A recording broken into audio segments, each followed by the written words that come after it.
Oh, snap. I think it's another brief moment in time when we get to see the change of the tides. The shifted, twisted bit technology showcasing the little bits of safety, while the quick trips are surely randomly sparking the photons around me. Let the light flow from the heat, yo. When the photons ignite, highlighting, yo, then you know it's that time when we force a change in tides. A little bit lined with something in us. It's almost like we something else, autonomous, or maybe perhaps it's that missing piece you needin'. Perhaps it's that simple message you searching. Perhaps it's just a different time framing us for the next adventure in the mainframe. Getting excited, so are the photons. Don't laminate so we can change the coupon. Let me raise the hash rate, submit the coupon fake, and reduce the rate while we mine our major bags. Crypto technology like cryptographic money will hash in your life into a set of QRs. It doesn't matter cause it's time for 3D changes perspectives. Welcome to the show. Welcome to the show.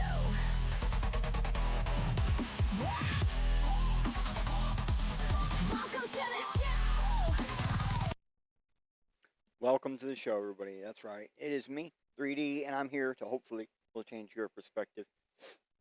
And that's right. You saw the title. You know what's going on. We are going to look directly into both nodes. Last time we looked at the controversy. This time, I really want to help you all get your node running. So we'll be attempting to find minimal requirements and things like that, expected issues, and of course resolve as many of these problems as we can. Um, there may be for your setup. Basically, like we're going to try to resolve as many common generic issues or find ways for you to be able to solve them for yourself when you set up your node. So over the years, working with various softs, I have just found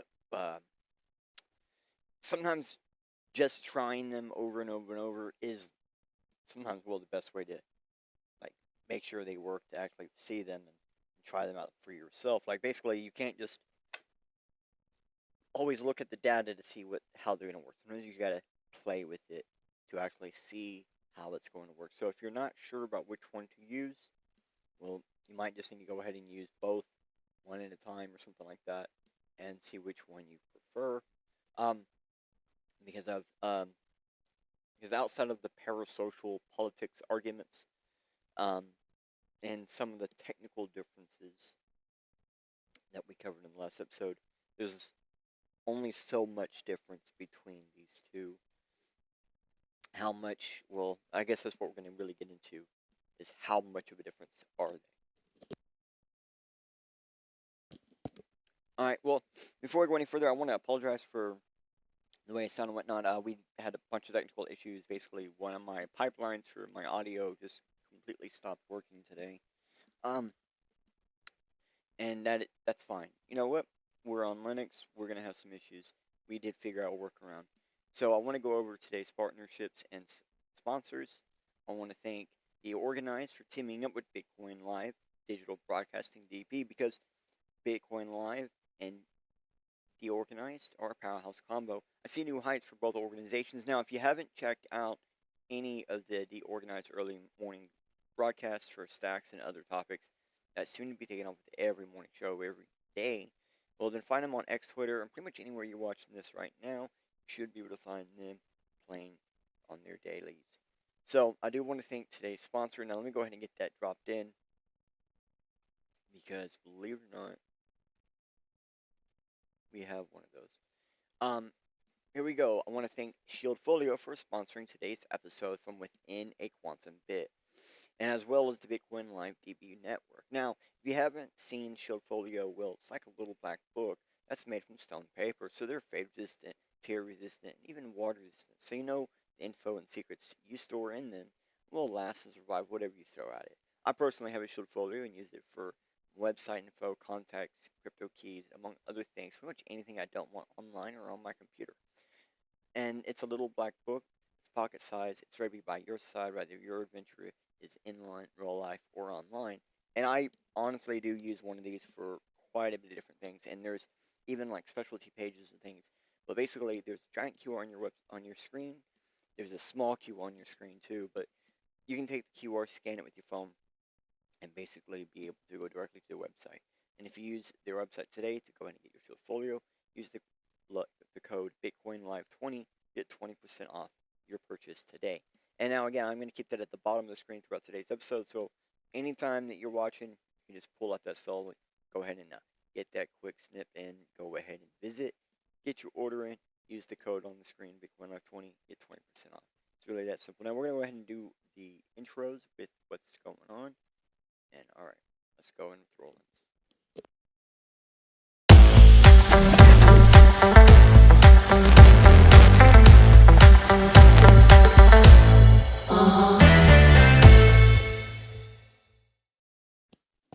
Alrighty then, thank you again, Shieldfolio, for sponsoring today's episode. Okay. So before we go any further, we're gonna do this thing throughout today's episode. That's the wrong one. Sorry. Sorry, wrong one. So throughout today's episode, we're gonna be going through, and as we do, you're gonna see this little thing pop up, this little QR. You're going to be able to scan that QR and visit anywhere we're at, so you'll be able to follow along, or after the episode, if you're watching as a replay, you can always catch up and find out where we're at. Now, if you're curious, the description in YouTube, on the YouTube video for this, should have all the links posted on it right now. Now, in front of you, what you see, well, this is the organized media. They are the people that go live almost every morning with their Bitcoin and Stacking Stacks episodes and shows. And I just wanted to show you, these are the people for your daily hookup for what's digitally popping. These are the guys I was talking about earlier, and they are real, like I said, popping off with every day. Okay, so that's how we're gonna do this as we go on. So, sorry, got a little preemptive.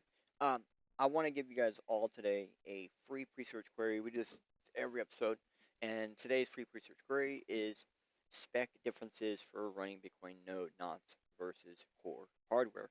Like always, I did not use this query in today's episode research, but that doesn't mean that we won't have some overlapping links.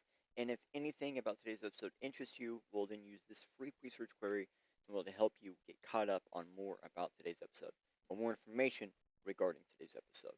Just replay after the show, catch this QR, scan it, and we'll jump into the rabbit hole right after the episode. So that way you don't have to worry about what's going on. Let's worry about what's going to happen next. So let's think about this for a second. If both nodes have some amount of differences, even down to a code point, right? Then there should be some amount of, well, difference in hardware specs, services, and other systems, maybe even dependencies for the need of that node. And, well, yeah, okay, that makes sense, right? And that there's that kind of difference that we need, as in like the hardware resources as well, right? And that there might be a hidden difference or difficulty to find, so to speak, some of this, especially, well, I'm going to do what we can to at least figure out some way of determining a spec minimum for you all to do. So you can actually, when you're getting ready to set up, if you have to buy hardware, I want you to make sure you get the right hardware first time. Okay. Whew. Alright, so, alright, let me Okay, so we're getting into the actual episode of today. I'm going to go ahead and you're going to see me bring these up and drop these down. Okay. So, this was one where I was trying to find the minimal specs for knots, and you see I just straight up had to end up asking an AI. Because I honestly can't find real minimum specs required for Bitcoin knots specifically. Now, of course, I did find an unofficial source. Okay. So, and I believe we'll get into that here a bit. I just wanted to show you guys, first thing we're going to be talking about is Bitcoin knots. So it's saying here that tech specs is any one of the three major operating systems, some form of Linux, Mac OS, or Windows.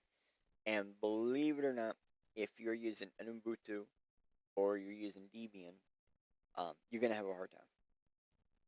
Um, so you need. They say you need at least 4 gigabytes of RAM. They say you need at least a dual core processor. They say you need at least 1 gigabyte of free space. Okay, so out of everything we just saw there, operating system, CPU, yeah, you're gonna need at least those 2 things. You're gonna need at least one of those 3 operating systems, and you're going to need a dual core processor, unless you have one hell of a single core that's just insane. But I do believe the Bitcoin nodes were pretty much designed around dual core processing, um, or have been for quite some time now, at least. So let's get into it for real, for real. So last time we came here, let me get you the QR. Last time we came here, we didn't actually click download to see like what happens. And so when we click it, we get this. So keep in mind, I'm talking about this right here. If you see right above my head, it says download Bitcoin knots for Ubuntu. Let me get that closer to my face. So right here in front of me, I see my model is not really working with me right now. I am moving my hand. It's supposed to be moving. I apologize for that. So right here by my face, you'll see it says download Bitcoin knots for Ubuntu. If I click that download button, what ends up coming up is this right here. So now we're on a launch pad for okay, and we are about to have to do a personal package archive or PPA, and this will allow us to have access to some stuff that we need for this setup on Linux. Okay. So as you can tell, it's going to get a little technical. Now, if you're on Linux and Ubuntu or Debian, you're probably used to these types of things. You're also used to these types of things not working. So if we look around enough on Bitcoin knots, for example, this is just that page we were on earlier. This is that page again. If I click this little button down here, woo, get a whole bunch more information right off the bat. Okay, so then we can go in and we can actually see these different installers. So, like for example, install Mac. If I just click open new, it just immediately starts trying to download. Okay, that's exactly what we would expect to happen, and that even happens. Like if I come up here and I pick my, and we click in new link. It does actually go to that launch pad. It does actually pull up. It does do the same thing. Like if I just go and click download. So basically, what I'm saying is, whatever operating system this website sees you're running, it's most likely going to put that option right here above the little blue arrow for you to use, and that's nothing bad. That's actually really decent. So getting into it, if you're just wanting all the Ubuntu flavor releases, so all the releases or packages, you're gonna have to actually find them a little bit. So for each single major whatever, there's release packages. You can see there's that at the Debian, the DBs, and then regular Ubuntu flavors up here at the top. And if we see what series they actually give us, so like I had to go out and grab Noble Specific, because that's my operating system right here. I'm using a Noble Specific.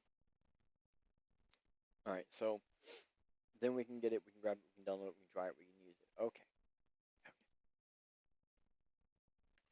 Okay, well, I got notes on this one. Let me see if they have anything there. I didn't already just say. Nope, I already said all that. Okay. So we're just going to go on next. Whoop. Right here. So, well, let me go back and make sure you have packages. And make sure you have this one. This is a filter. But as you can see, you can't do anything with it. That's why I had to actually go figure out how to find the packages. Alright, so now, okay. So this is getting core set up. This is just bitcoin.org. This is all you need to get set up for this core. As you see, I did all this.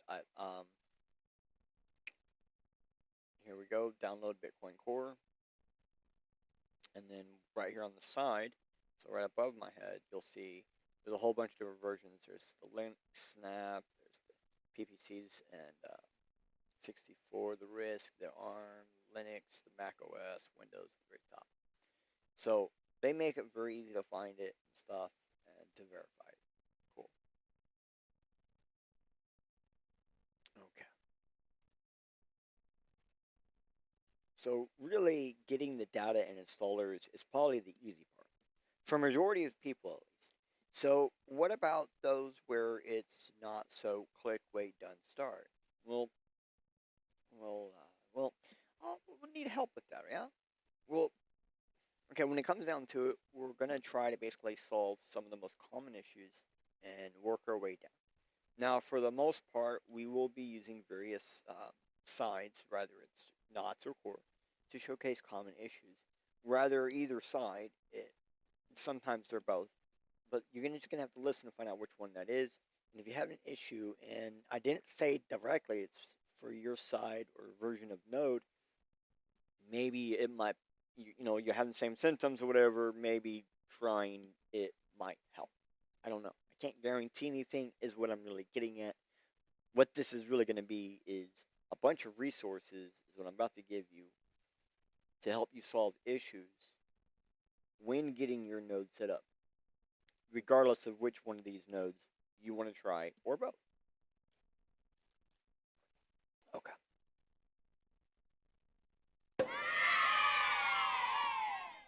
Let's keep going.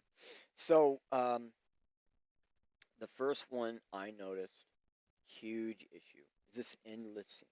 And you see here, this is a Bitcoin Knots page that we're on. Let me pull up that URL for you. So this is a community page for the Bitcoin Knots endless sync. Now this could work for endless sync, dead sync, lost UI. These are random. These do happen for both. Even though this one says knots, it is more specific to knots. Dead sync and lost UI still does happen on core. Now, well, I guess maybe not so much lost UI, but dead sync. Now, if any of this seems like it's your warehouse, guess what? It may just be this issue. So, as you can see, let's review what this person actually says, because I think this is like that telltale sign thing. Okay, so they say they have a mini PC Elite. They got basically it's pretty good. It's not bad. It's a 4 GB RAM. It's got this 64 GB with an 8 TB SSD. And you can see there, Samsung, whatever. That less matter. This doesn't matter as much. The fact that it's running 870, you're gonna be fine. Linked to a router by the cable LAN, which for a lot of people that's important. All available experience, blah blah blah. Done. Umbrel 1.4.2 on knots. It's synced within about 5 days. With visible progress with 4 threads. Between 7 to 75% RAM. 3 GB at 3.8 available. However, after Knots version updated, the web UI is now completely lost, and Umbrella 1.2 is just seemingly dead. Like, it's no communication. I decided to try Start 9OS and on this hardware, and it did work, but BTC Knots, I had to add BTC Knots from the community to run. After the first 24 hours, it did sync some. After 48, more. So you can see now this is probably a real syncing. Like the first time they synced, that was not right. 100% within 5 days on a no. No.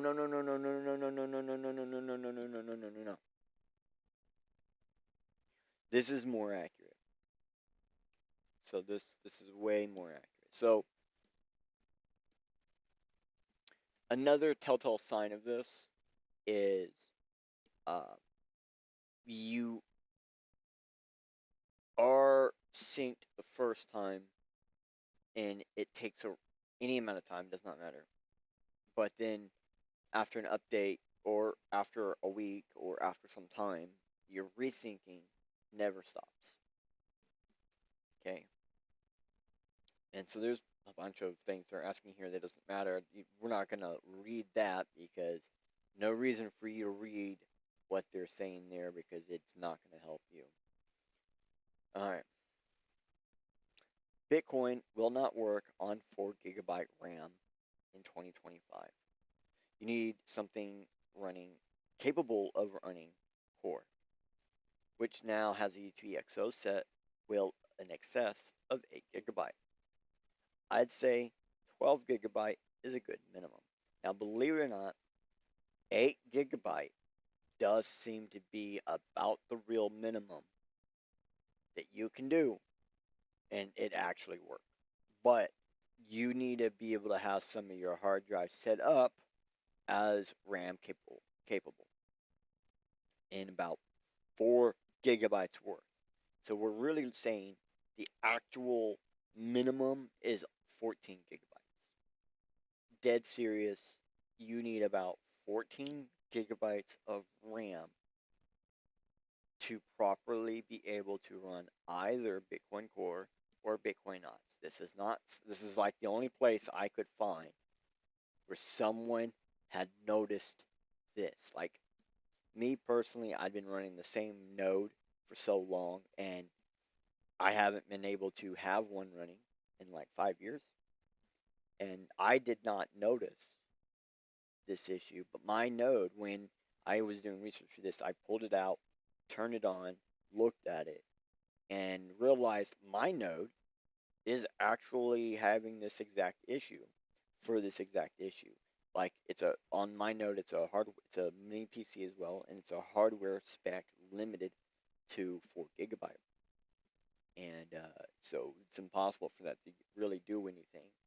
I guess it's possibly potential we could get 8 gigabyte or more set on a hard drive set for RAM, but it just won't work right at that high amount on the hard drive where you need more of it on a RAM chip.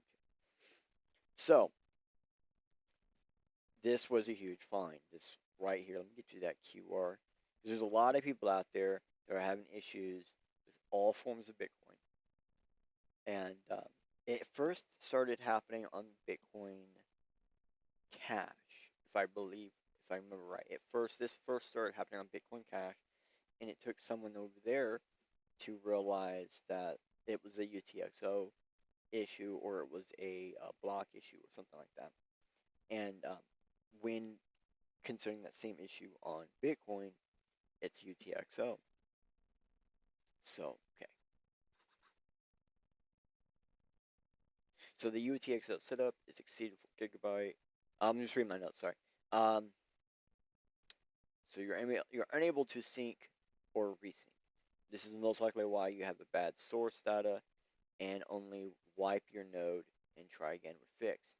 Oh yeah, something that he said that he wiped it and tried it again, and it started to work better, but still never fully synced. So if you do that, and still resync isn't working, upgrade your RAM and storage.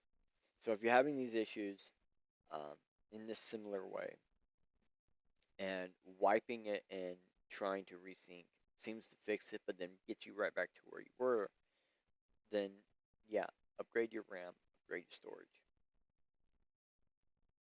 Okay. So another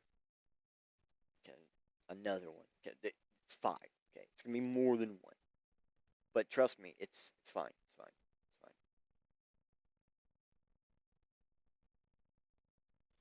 Okay. So you can see here, there's a lot of people that are going to have syncing problems. So, and we literally just helped with some of these. But what we're about to show you, basically, are minor checks that you can do before doing what we just talked about. So, in this one, some of the things that they had to do to figure out this worked was wiping it, putting it to factory, putting everything on there, and trying again. So before doing any of that, here are some simple steps to ensure you need to do that. Or to make sure that that's something that you need to try to do. It's confusing, right? Okay, let me read my notes. It's good to give data in order of importance sometimes. Like, if I just said, hey, do all this stuff before attempting wipe everything and blah blah blah, well, then you might not have ever tried this.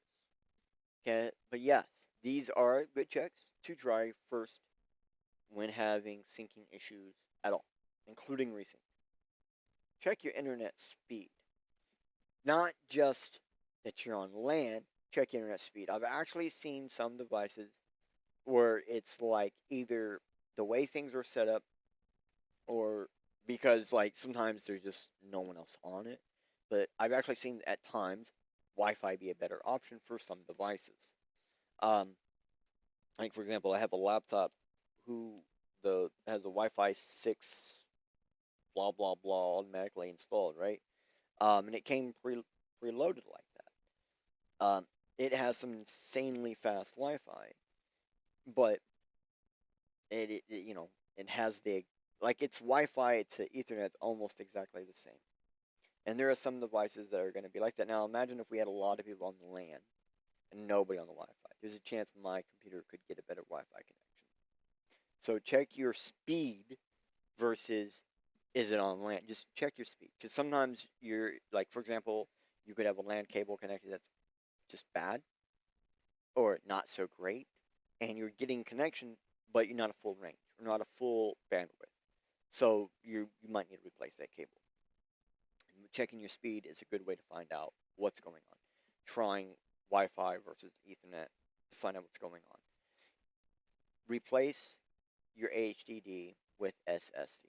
Oh, this is very true. Even though there's a ton of extremely fast HDDs out there, some devices actually have PCIe slots and stuff like that, actually able to keep up the difference between some of these HDDs and some of these SSDs. Now, if you've tried before doing anything through USB, then you probably know that, well, they're going to be almost exactly the same. The USB is going to be your limiter there, not the actual device. And so how you connect and attach to that storage unit is also going to matter. For example, if you're running through strictly PCIe, HDD, or SSD, it's going to, it's going to be down to the PCIe, or sometimes the HDD will have less top end bandwidth, will have less top end limit. While if you're going like through an M2 versus a PCIe, the M2 is going to have a lot more room to run because it's going to be set up to have basically almost like dedicated channel on the PCI lane. So, how you connect to it is going to make a huge difference. Just exactly like the internet. Add trusted nodes. I don't like this terminology, but what that means is don't go off of some random node off the internet, or don't go off of some major agency or whatever.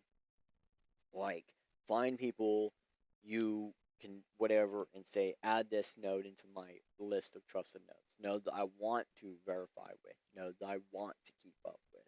And now there are some people that they look at major industry nodes and they say, I want to keep up with those because, Coinbase or this or that, they know what they're doing. I want to keep up with them. And that's perfectly your prerogative, your allowance.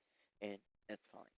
So, add nodes you want your node to communicate with to try to sync with. Verify time settings. If your system clock is inaccurate, the node may not sync properly. Use network time protocol to try to keep it as accurate as possible. Re-download the entire blockchain. This is something everybody hates, but it's sometimes better to do this than completely wipe everything back down to scratch and have to re-download it again anyways. Now, there's a lot of people out there, they'll download the blockchain, they'll drop it into its own storage, and it never get touched again except for when updating. It don't get cleared, it don't get wiped, it don't get deleted. Now, if you were syncing with a device that's unable to handle some of those UTXOs, some of those UTXO files are going to be bad. Therefore, syncing will be impossible. you'll eventually find nodes seeing that you have bad files, and they will refuse to sync with you eventually. Are you having high disk or memory usage? So many people run pruned nodes alongside full archive nodes because, well, it's actually expensive to run a full archival node, and just simply in RAM and storage alone. But to be honest, running just a pruned node isn't actually a bad thing. If you're running basically a business, I'm sorry, my bad. Let me rephrase that. If you are not running a business, nor are you accepting BTC randomly from random peoples like a business would do, then running a pruned node might not be that bad for you. And also, running a node that just simply handles your transactions is also perfectly fine. So, under high disk memories, oh, I should have scrolled down. The very first one is prune that blockchain, right? Running different prune setups can really help you out. And just generic pruning, definitely going to make sure that you at least know what is still available and could be used. Restrict the meme size pool on your end, very possible. Monitor with system tools like HTOP or IOTOP or Windows Task Manager. So that way you can actually see resource spikes and address bottlenecks in your system.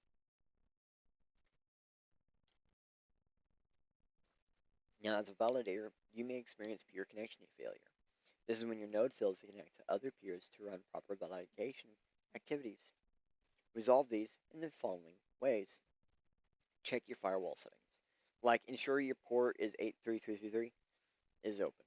So verify the network configuration, considering that if your network or VPN isn't set right, it may not be able to have block discovery or peer discovery.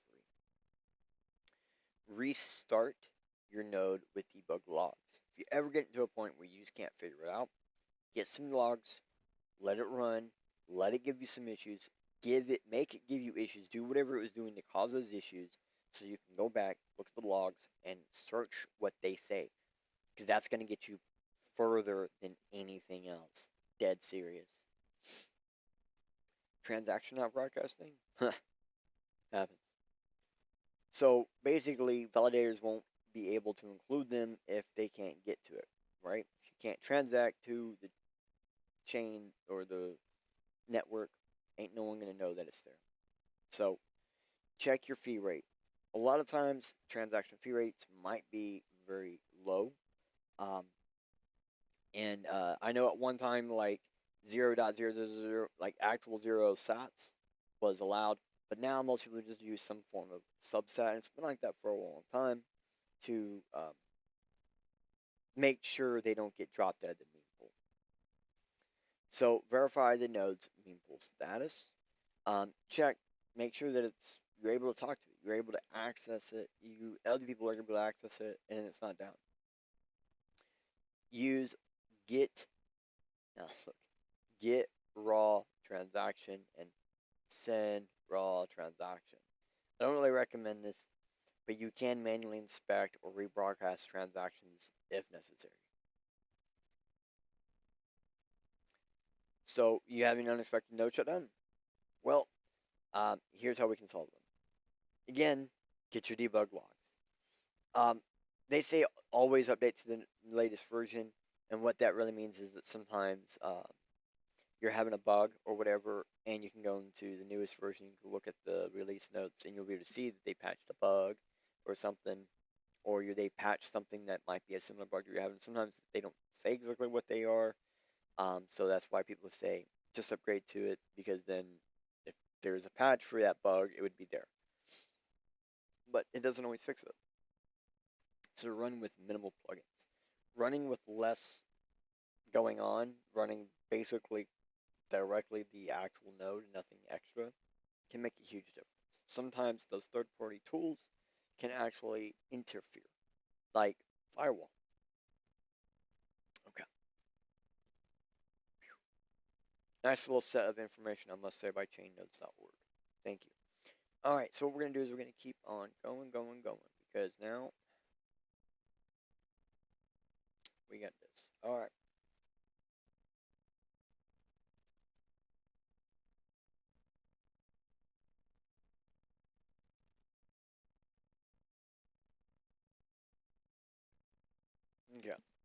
fixing port forwarding problems.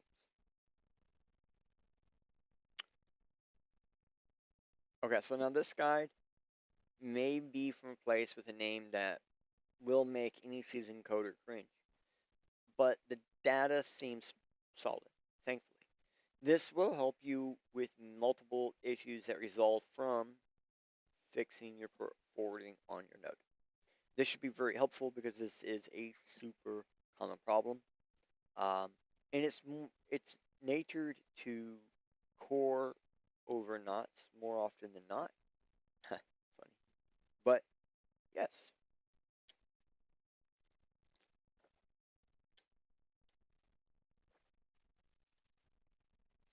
So you can see there's some information here like the RPC information. You need how many minimum connections do you need? What's the minimum stable internet connection you need? And you see 10 megabits per second is not very fast. So, and then they're going to give you like the actual stuff. Like they're going to help you through this one step at a time. And this can get very technical, but as you can see, they're just giving you the info, explaining it to you, and then telling you what to do next. And it covers. You see here, it's covering multiples. It's not just Windows or not Windows. It's a little bit of everything. So this is really going to help you out. If your issue is port forwarding, this is going to help you out. So a lot of times, unable to communicate with other nodes and things like that is what that's going to be. I'm going to go down and see if there's a... No, okay. I was seeing if there's some, but no. Alright, we're going to keep going because we got more of these to do.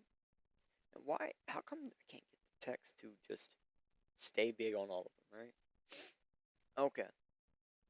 Now, I've seen with other systems too and thought it was good. This was a good one to include. So basically, it, yeah, right here, okay?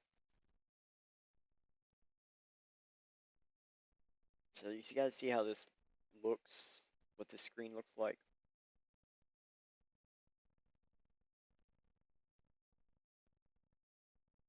I really want you to see what this looks like. It's really important. Okay. So you see this date, new outbound, fully relay, version 1, pure connected version, number, block number, pure number, nothing. New outbound, same pure, no, new pure, same block, nothing. He's talking to him. He's able to communicate and get information about him. Then nothing. It's not supposed to look like that. So basically, this is what it looks like when a person cannot connect to others because a branch in their system is considered invalid when it actually is valid. This is kind of to give you that first-hand experience of what it looks like to see a random bit flip or when a node is the first to record a difference of action, which is a natural node occurrence, similar to how anti-block behavior is a natural occurrence in blockchain technologies without directly being coded in. This is a common odd occurrence, specifically, with lightning-fast connection nodes and insanely slow connection nodes. It happens to both. So simply request to re-verify that invalid block or branch, and boom, the world will open back up to you again. Now, I believe they actually have that in here somewhere. That's all you have to do. I don't remember. Let me see.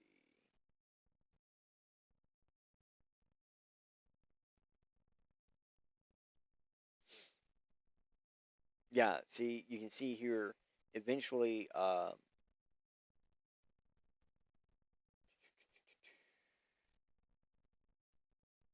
yeah, but eventually they figured out they have invalid block at 942, and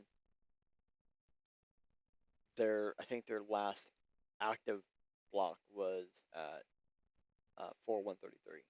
So it was like, okay, that's a huge difference there. What happened? And I'm I okay. the answer to what happened was they need to re-verify the block that is invalid. So when you come on here, it might look different. There should be somewhere on here where they basically explain that. It's probably a picture, and it's not popping up on my end. But that is going to have to be the trick. Now, I'm going to do something to see, and let's see what happens.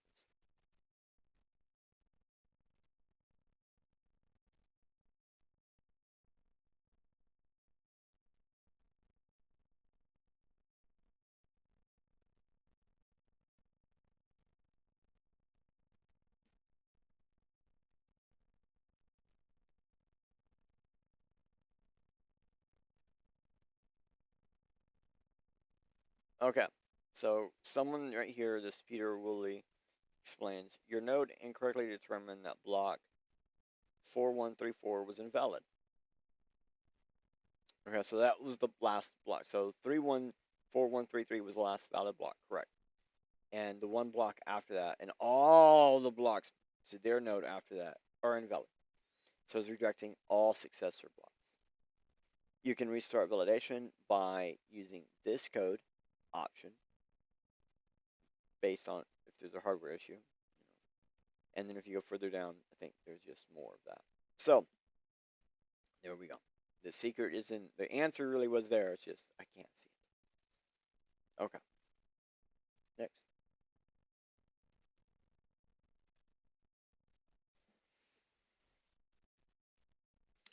So we're including this. Well, let me see if I can.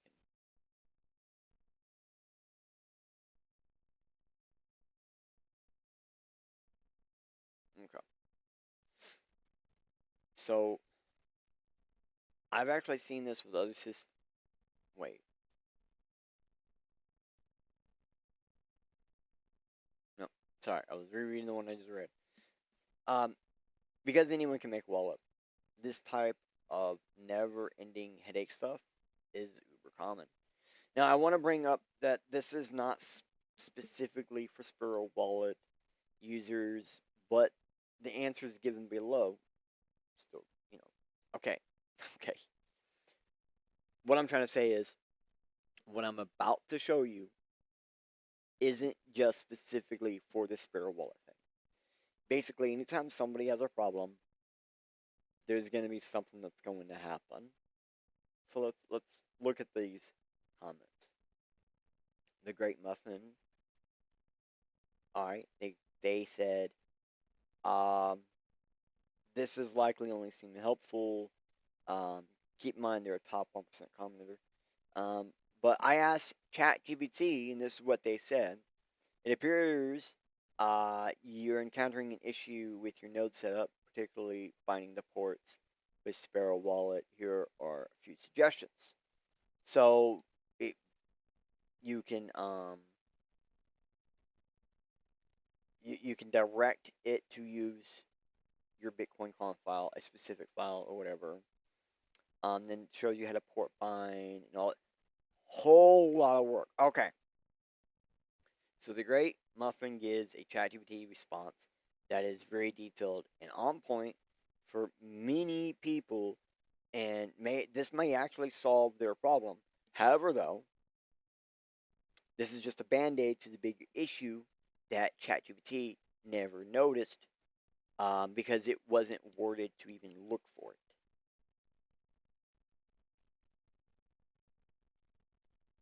So we're going to scroll down to the information zones comment.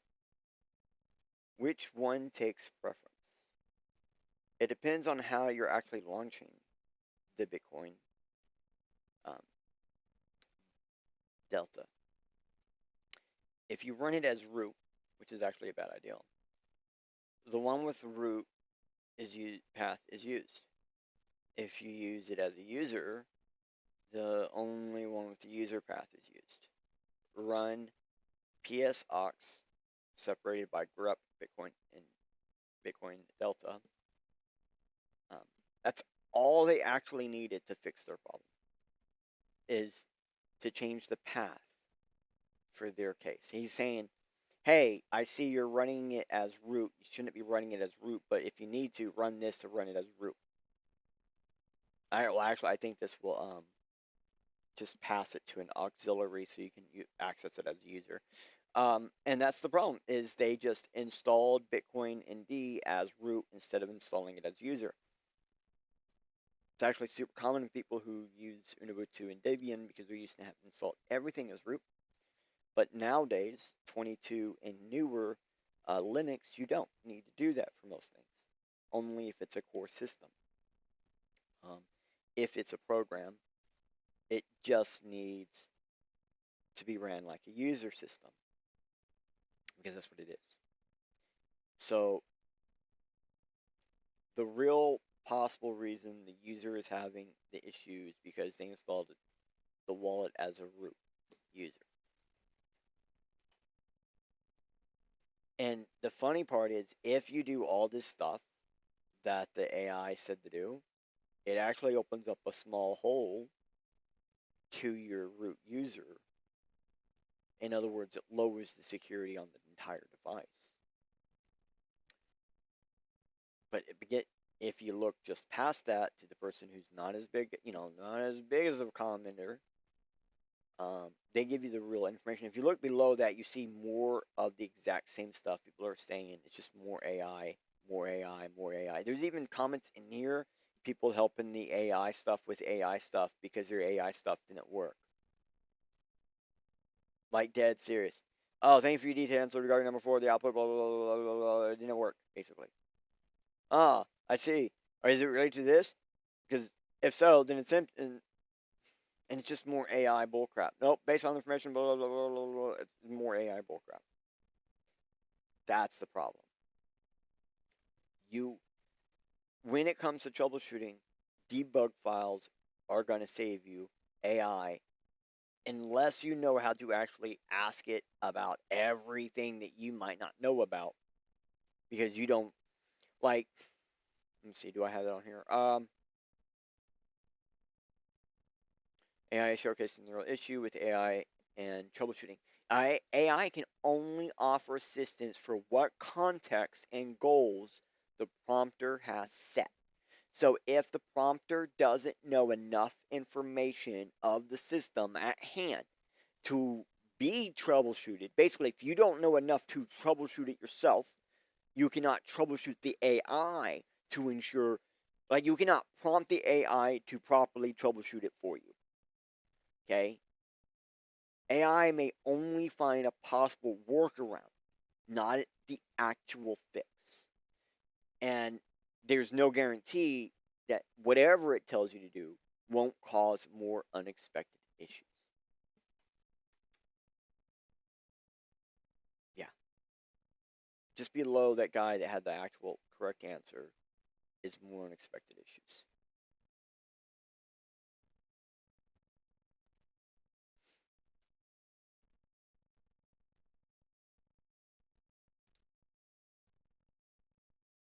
Come on. Alright. So I wanted to give you all yet another node guide. This one is of a few I'm going to give you all. See, each one has some differences to account, workarounds, and sometimes just different instructional guide can make a world of a difference. For example, everybody states things and says things differently. Everything's done slightly differently. We looked at Knots and Core's direct way to install them. Here's a generic way to install it. It's still Core, but has a different outlook on how to do it. It even shows pictures. I mean, like, hugely different. So a different guide can be a world of difference. So here's a different guide. Okay. I'm not going to actually go through the whole guide, but as you can see, it even has Umbral, and so you're going to get Umbral OS, and you're going to do the command prompts, and you're going to set this, and they're running it on Windows. They're on Umbral on Windows. Look at that. Okay. Got that. Oh. Go back. Oh, Bitcoin running now. Getting the Bitcoin going. There's node. So, huge difference.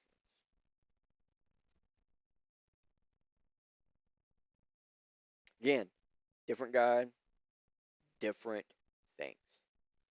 Okay, so with every problem, there are questions and answers. Sometimes find the solution you need to ask the right questions. Hold on a second. So here is a guide to help you understand the problem you may be having so you can ask the right questions. So they're going to node not syncing, verify your internet connection, blah, blah, blah. Slow performance. So basically it's going to say, here's the issue, here's how to verify this is your problem, right? Here's what to do. You got slow performance. Sure, do all this. Your software crashes. Unexpected shutdowns or software crashes may be quite common, suggesting users to ensure they are running the latest version of software, checking their devices and hardware issues. Running software logs. To identify specific errors that can be useful. Advanced troubleshooting, low memory. So like it just goes on and on and on and on and on. So extremely helpful guide for figuring out what is wrong with your system so you can actually figure out what to do. Because sometimes what questions to ask is the harder part.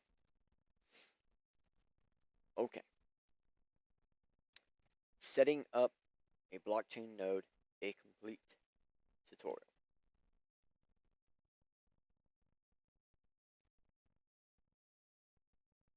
Now, this is by XMR, in case you can't guess. That's like BitX and things like that. So, when you're on here with your device, you're going to see it is more set to the Raspberry Pi. And if you even look here, this is Home Mining Education and Community xminer.com. This is Raspberry Pi. They're recommending a Raspberry Pi 4 of 8GB RAM. So I do actually have a note on that. It says Raspberry Pi 4 is not uber new, but just barely enough to actually run a node for at least 4 years, or the next 4 years. I would hopefully prefer anybody try to find a way to get a 12GB equivalent, like a Rock Pi or Orange Pi, that has 12GB Debian micro PC. Either way, this should get you where you need to go, and what I like the most about this is a multitude of options and currencies for you to be useful for someone multiple times. So like you can go through this and do it multiple different times for multiple different things. You don't have to do this. It's not just about one thing. It's about getting it all going. And even like prune node versus full node versus light node. I like how they actually have the 3 versions in here. Yeah, look at this. Turnkey options: Apollo, Umbra, Start, 9. There you go. One where you just it all comes inside. You just put this on, turn it on, and run. Running node on a personal computer. Setting it up on your PC, doing it through a virtual machine. Like for different blockchains, look at this: Bitcoin, Ethereum, Cardano, Polkadot, Solana. Like you're gonna be covered. You're gonna be covered, and it's plain and simple and easy to understand, and that is why we are bringing it to you today, guys. Okay. I'm actually a little bit shocked I made it through all that so far.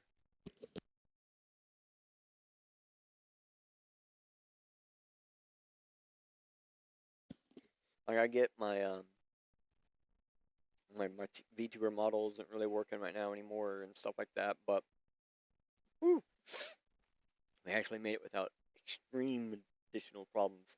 That's great because we have looked at knots and core in a few different ways. And this time, I'm not sure if anyone noticed it, but we ended at single source troubleshooters, single source guides for nearly all Bitcoin node possible at this point, besides purely wallet enabled and customized nodes themselves.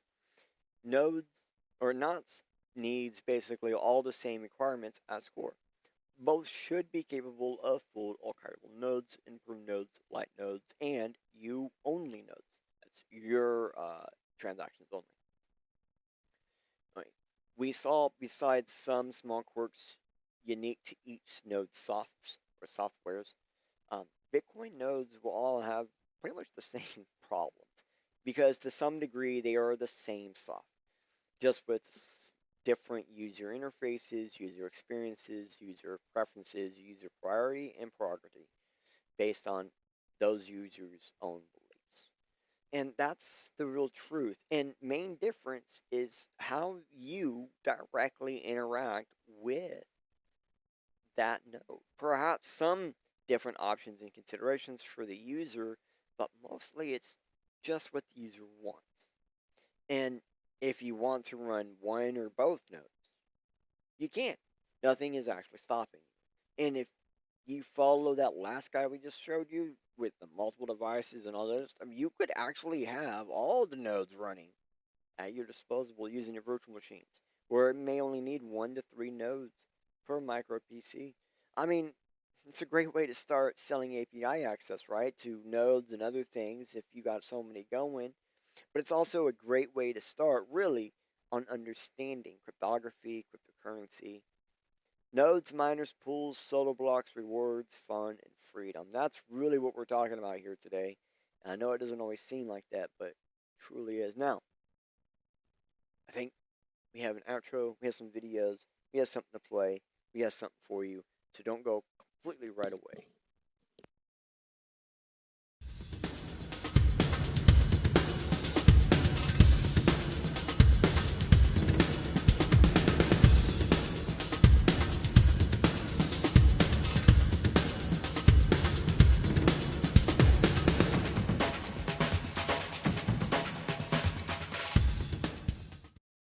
Yo, did you think you know? Did you think you hold? Did you think something new? That's the goal, to see from a new degree and get the change. Your mind needs to find something new. Life suddenly is easy for many, but when a wall appears, sometimes up is all you see. So let 3D guide to the side, yo, where there's a door though. Just be careful on your way out, for the first step is a do-si-do. A little bit Linus with something different, it's almost like he's something else. And regardless of maybe, perhaps it was that missing piece you was needing. Maybe it was that simple message you was searching. Definitely it's just in different time for defraying a mental mind state, separating us from our own mental mind tank. Boom goes the blast of thought. Boom goes the last spark with part. Boom goes the mental mind tank. Don't your perspective hit on the way out. Don't let your directive stop you when you doubt. Don't let the dire detection stop you from being getting X-righted, so the photons are delighted. Don't hesitate so we can line up the hash rate. Let me surmise the time, submit the rate, and reduce the face while we mine our major bets. Crypto technology like cryptographic money, while hashing your life into a set of QRs. It doesn't matter, cause this was 3D changes perspectives. Thank you for joining the show. Please return next time for a new roll of perspective. Thank you for joining the show. Please return next time for a brand new perspective. Of perspective. Thank you for joining the show. Please return next time for a brand new perspective.